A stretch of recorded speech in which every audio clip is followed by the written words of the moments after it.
আমার বাবার কবর ভেঙে ডেবে গিয়েছে, এটা কি খারাপ কোনো কিছুর আলামত? বদনজর কিংবা জাদু করলে তা কিভাবে বুঝবো? কোনো মহিলা যদি নামাজরত অবস্থায় থাকে আর ঘরের বাহিরে থেকে কেউ অতিরিক্ত ডাকাডাকি করে, তাহলে কি করা উচিত? ব্যাংক অ্যাকাউন্টে বছর শেষে কিছু টাকা সুদ ঢুকে, ওই টাকা কি করব? চোখের যদি বানানোর আমল কি? হাঁটুর নিচে হাত রেখে কি রুকু করা যাবে? বিপদে পড়ে কোথাও টাকা পাওয়া যাচ্ছে না, তখন সুদে টাকা নেয়, এটা সম্পর্কে কি বলেন? 200 বার সূরা ইখলাস পড়ার পর কোনো বিশেষ ফজিলত আছে কিনা জানলে উপকৃত হব। নামাজ পড়ার সময় পোশাকে যদি কোনো প্রাণীর ছবি থাকে তাহলে নামাজ হবে কিনা? মহিলারা কি হাত এবং মুখ খোলা রাখতে পারবে কিনা? তাহলে আর বিলম্ব না করে চলুন আমরা আপনাদের যে সমস্ত প্রশ্ন ইতিমধ্যে আমাদের কাছে এসে পৌঁছেছে সেগুলোর উত্তর দেওয়ার শুরু করি। আব্দুল্লাহ আল মামুন রাজু জানতে চেয়েছেন, চোখের যদি বানানোর আমল কি?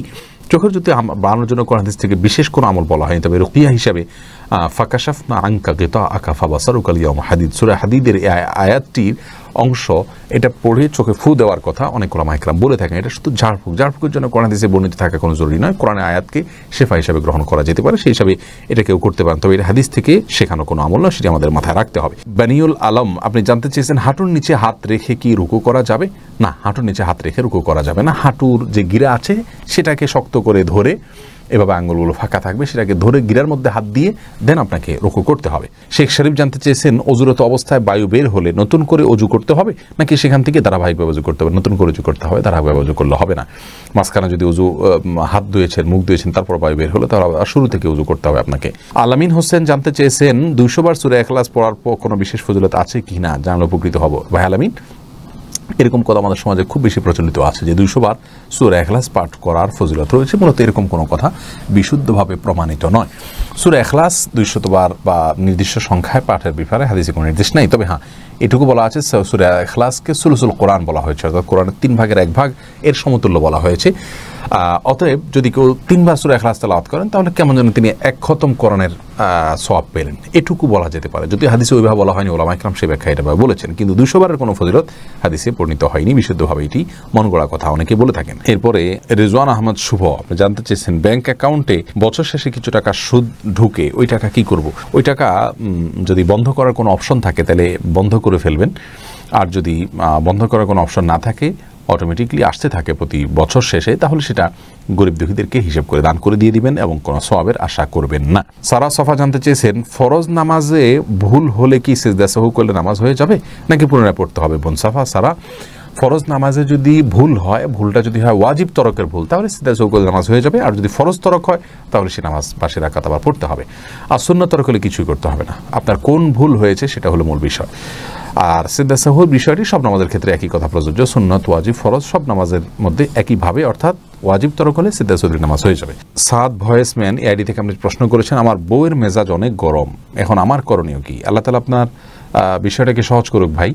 তার স্ত্রীর যদি মেজাজ গরম হয়, তিনি যদি নিজে বুঝতে পারেন যে হ্যাঁ তিনি মাঝে মধ্যে হট মেজাজি হয়ে পড়েন, তাহলে সেক্ষেত্রে তাকে আপনি পরামর্শ দিতে পারেন আউযু বিল্লাহি মিনাশ শাইতানির রাজিম বেশি বেশি করে পাঠ করা, বিসমিল্লাহির রহমানির রহিম মাঝে মধ্যে পাঠ করে, এগুলো পাঠ করলে আল্লাহ রাব্বুল আলামিন বদমেজাজ মানুষের কমিয়ে দেয়। বিশেষ করে তার যখন বদমেজাজ হবে আপনি তাকে শুনিয়ে দূর থেকে এটা পড়তে পারেন, যদি পড়েন ইনশাআল্লাহ দেখবেন তার বদমেজাজ কমে গেছে। এবং রাসূল করিম সাল্লাল্লাহু আলাইহি ওয়াসাল্লামের জীবনে এরকম ঘটনা ঘটেছে যে এক ব্যক্তি রাগান্বিত হয়েছেন, তিনি দূর থেকে বলেছেন আমি জানি একটি কালিমা যেটা পড়লে তার রাগ কমে যাবে, এবং তাকে শুনিয়ে সেটা তিনি পড়লেন, তারপর লোকটি সেটা অনুসরণ করলেন। তাকে ডাইরেক্ট পড়তে বললে ওই সময়টা তিনি হয়তো রাগান্বিত হয়ে যাবেন, তাকে পড়তে নির্দেশ না করে আপনি তাকে শুনিয়ে হালকা করে বললেন অথবা তাকে স্মরণ করার উদ্দেশ্যে বললেন, এর মাধ্যমে তার রাগ কমতে পারে ইনশাআল্লাহ বিইذনিল্লাহ।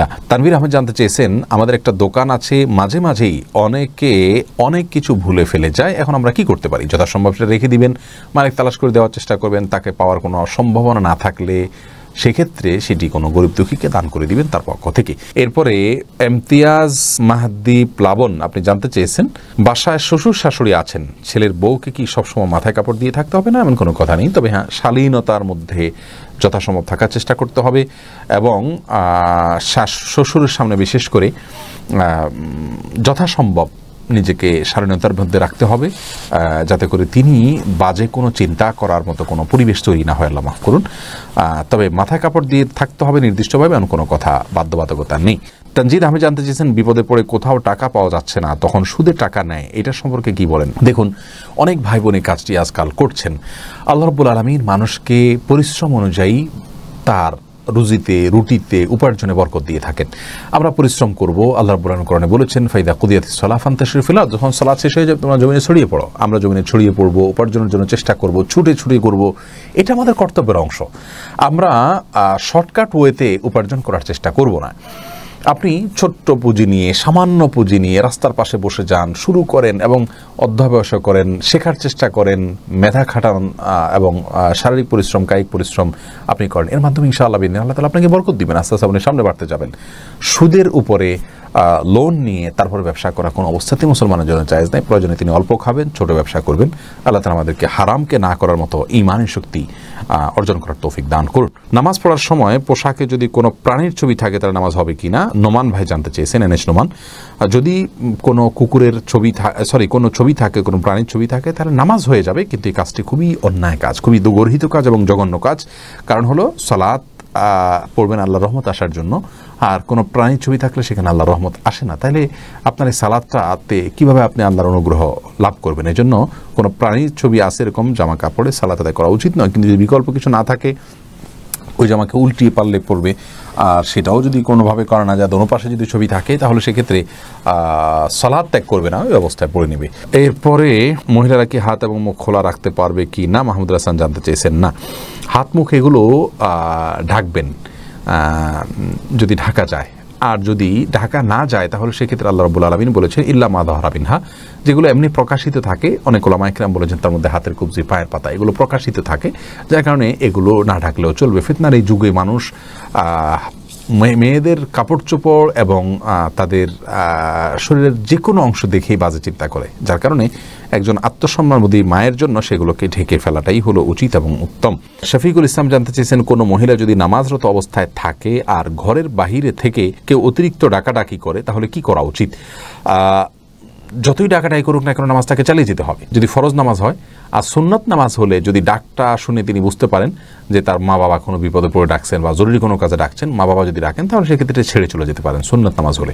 ফরজ নামাজ হলে কারোর ডাকে, সাধারণ ডাকে যাবেন, নামাজ শেষ করে যাবেন। প্রয়োজন নামাজটাকে একটু তাড়াতাড়ি শেষ করতে পারেন যদি মনে হয় ডাকটা খুব বেশি প্রয়োজনীয় কোনো ডাক।